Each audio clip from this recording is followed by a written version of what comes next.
Guys अभी हम पहुंच गए यहाँ और हमारे पिंकू भाई खड़े हैं उधर और हमें लगी थी प्यास तो हमने ली है पानी की बोतल। और अब यहाँ का व्यू मैं आप सभी के साथ शेयर कर रहा हूँ। हम पहुँच रहे हैं अभी धीरे धीरे सेव बाग वाले पुल पे, क्योंकि हमारे को यहाँ पे बस नहीं मिली थी। ठीक है गाइस, तो अभी हम चले हुए हैं धीरे धीरे पैदल। और यहाँ से जो यहाँ का व्यू है ना, बहुत ही खूबसूरत और बहुत ही सुंदर दिख रहा है। ये देखो इस साइड कैसे चमक रही हैं पहाड़ियाँ, जो बर्फ़ की सफ़ेद चादर बिछी हुई है, ढकी हुई हैं पहाड़ियाँ बर्फ़ के साथ। और बहुत ही प्यारा और बहुत ही खूबसूरत नज़ारा दिख रहा है।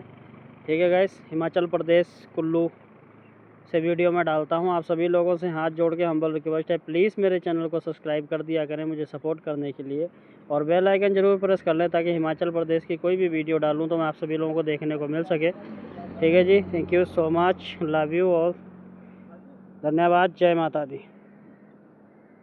हाँ जी भाई जी, हो गए फ्री, चलो।